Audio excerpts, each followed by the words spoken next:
But again, it's about setting priorities, saying if I can do this with 3 videos, what are the 3 that I want to make sure really shine, and what are the other ones where I can get away with cutting some corners and being more quick and dirty. Well, and this is where the thing that the digital tools, and I'll just reveal some. Before I became an internet strategist, I was a neo-Luddite, so I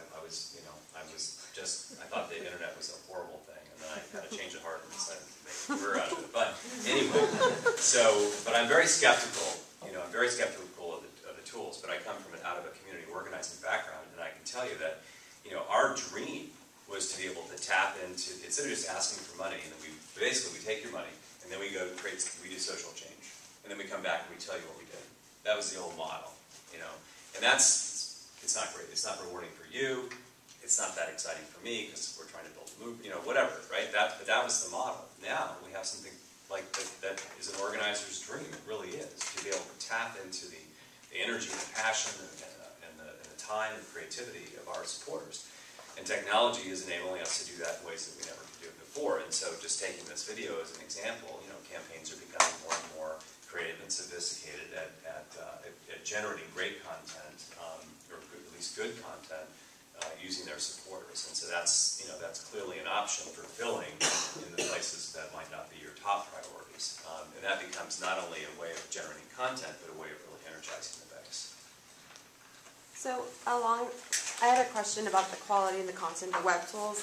With like that Mitt Romney app that came out that had the critical error of America spelled as America, and then just all the ways you can go about capturing how you're with Mitt. I don't understand how, one, on a national level that would get released with that critical and error, and then also that anybody can do apps now. I mean, you can really do it yourself. I'm just trying to understand like where that logic went from. I was thinking when that came out, oh, why hasn't Obama's campaign had that? They've always been on the cutting edge. They refreshed the White House website when he first came in and all that. But then I could see, well, because that was Pandora's box to me, the way that people took creative license, I guess, with what to do with that I'm with Mitt app. So just in terms of your reflections of when you saw that come out, how do you recover from that, or what were they thinking? I honestly don't know. I mean, I have the same, reaction at some level, except the fact that, I mean, today, when we first started doing this, whether it was a website or email or, whatever, it was more like ceramics. We make it, we stick it in the kiln, we fire it, and then it's done, and then we put it out there, and then a couple years later we break it all up and we make a new one. And now it's permanent beta. And so we move much more quickly. We push stuff out. We touch our customers with it. We respond to how they respond. We adjust, etc. And so we've moved into an era where an era of errors, I guess. Where more of that stuff is going to happen. I don't necessarily think was a bad error. But just to add to that, number one, there's always going to be typographical errors, and this is a downside of speed. If the press release doesn't have to go out until the next morning, you have time to give it a first, second, and third look. If you need to get that website up right away, there's going to be more typographical errors. How do you avoid typographical errors? You proofread. What I would offer you though is a much greater danger than a traditional typo. Spell check. Spell check, as I'm sure you've all seen in your emails, can do nefarious things to your messages. And so, when you're proofreading, there's a website devoted to that, Dan, which you may not have heard about.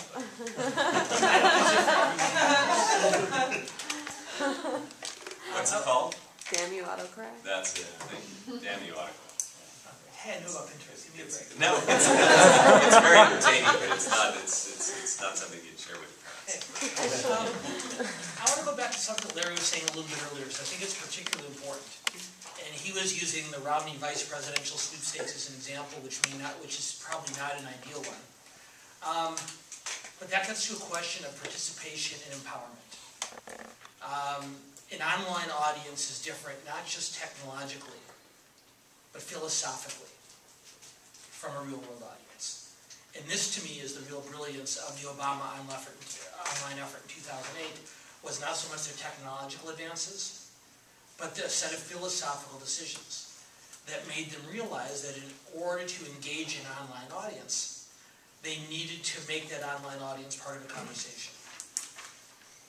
For decades, for generations, the way political operatives in both parties, both major parties, have learned messaging is based on the idea and the imperative of message control.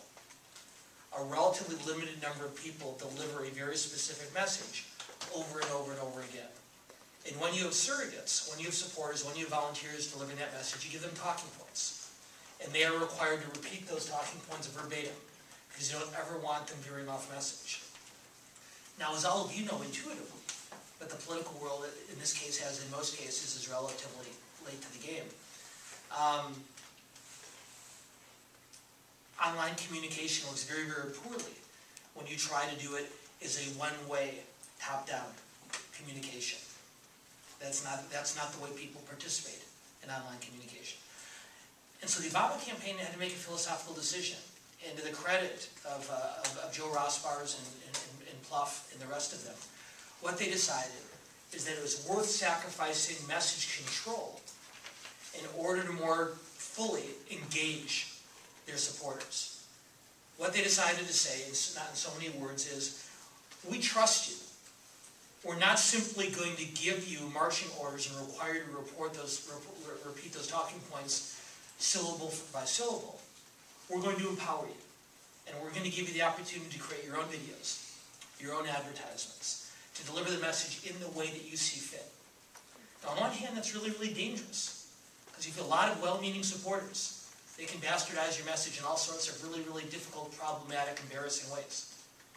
But they decided it was worth that risk in order to make their followers feel like they were part of a campaign rather than just subjects being ordered around. And if you run for office, or if you manage a campaign, your natural instinct, whether you've been formally trained in this or not, is going to be towards message control. I am the candidate. I am the campaign manager. I know what's best. And your natural impulse is going to be to tell your supporters and your volunteers, this is exactly what you say and do. And what effective online communication requires is for you to loosen the reins. It's worth taking a little bit of risk that someone's going to veer a little bit off message in order to motivate them to feel like a more empowered part of the campaign. There are all sorts of practical applications that we can talk through on this, but I wanted to at least take that philosophical grounding. So what the Romney campaign is trying to do, by saying, who do you think my running mate ought to be? Is they're trying to engage their supporters. And they figure there's not that much of a down risk of them running around saying, I think Rick Santorum or Newt Gingrich or Ron Paul ought to be the running mate. But it is human instinct. And that human instinct is intensified when you are running for office to want control.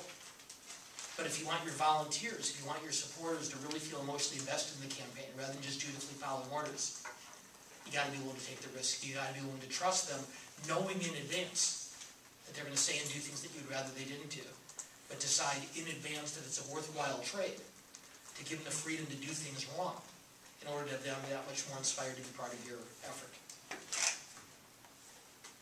Back to you. I agree. That's right. Yeah, part of what's happening, and it's your generation that's ruining this, is there's just a lot more free agency. You know, people are there, which it's actually a great thing. You know, people feeling empowered and recognize that that the contribution that I make could actually, really matter if I do it smartly. Whether it's I design something or I communicate with my group of friends and I mobilize them, and when 10 people turn into 1,000 people. I mean, the stories. There's a lot of stories like that, and so that means that so the threshold that that we have to do a campaign, whether it's an organization or a political campaign, has to do a better job of making you feel like you're a part of the campaign, an important part of the campaign, and it can't just be, it can't just be BS. It has to be real. or you're talking about a national, critical, serious campaign that everybody's following and it's in the news all the time and there's a tremendous amount of energy around it. You know, that goes a long distance in helping to carry people along. But you know, it's a critical lesson, and you know, it's a lot of organizations have been, a lot of us have been slow to learn it, but we're seeing that now. A lot of free agency, and that's going to just get more and more. And this interpersonal dynamic, like everything we've talked about for 5 weeks, isn't unique to politics. My guess is that very few of you required your students to memorize long pieces of poetry as part of their English assignments. At least not as many of you did as your parents or grandparents did. As I'm sure you've heard